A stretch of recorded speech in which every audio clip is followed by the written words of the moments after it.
When he was 18, Blake went to study at Wadham College in Oxford.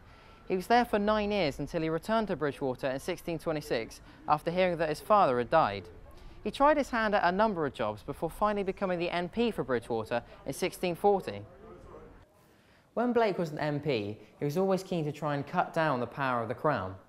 He was also brought up a Puritan, which influenced his decision to join Parliament on the outbreak of civil war in 1642. Despite outward appearances, Taunton and towns like it were hugely influential in deciding the outcome of the English Civil War. Despite first impressions, Taunton and towns like it were hugely influential in deciding the outcome of the English Civil War. But even under an intense siege, the Royalists were unable to get through Blake's new defences and new tactics. It wasn't until the 6th of May that they took their first fortification, which was this, the Vicar's House. All that remains of this bank, which is completely hidden away behind the church.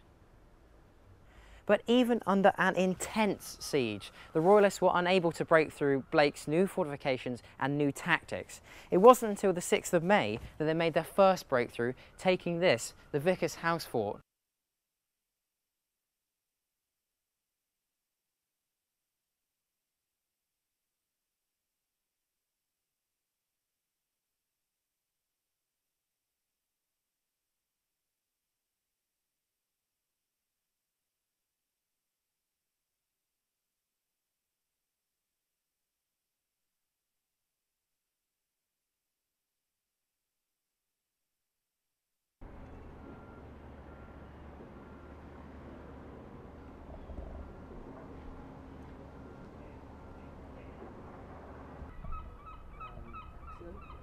The Royalists were unable to starve the garrison here at the castle, and the Parliamentarians were eventually saved by a relief force that was sent from Chichester. It arrived on the 15th of December and it ended 7 weeks of siege.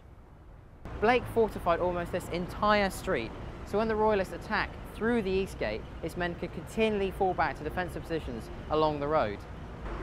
Blake fortified almost this entire street, so when the Royalists attacked through the east gate, his men had positions to continually fall back along against the road. Here are what used to be Pope's almshouses. He ordered his men to put holes in the walls so they could put their muskets through. And here at the east gate, Blake issued his men with boiling water and stones to hold off the Royalist attacks. And amazingly, they're able to do so for over a day. Ship money was an old medieval tax payable by coastal towns to protect their ports from attack in times of war. Charles had extended it to places like Taunton, which is 15 miles inland. Ship money was an old medieval tax payable by coastal towns during a time of war to protect their ports from attack. Charles had reinstated the tax without the consent of Parliament to peacetime and to places like Taunton, which is 15 miles inland. During the siege of Bristol in 1643, he continued defending the hill fort here at Prior's Hill for an extra day because he didn't believe the Parliamentarians elsewhere in the city had surrendered. Unfortunately for Blake, they had, and he narrowly avoided being hanged for insubordination. Now that they held Taunton, the Parliamentarians were able to halt or to hinder Royalist troop movements in the southwest to places like Bristol, Oxford and London. Cornwall in particular had a large Royalist army with war-winning potential.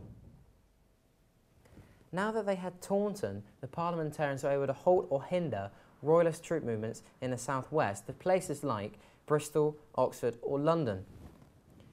Cornwall in particular had a huge Royalist army with war-winning potential.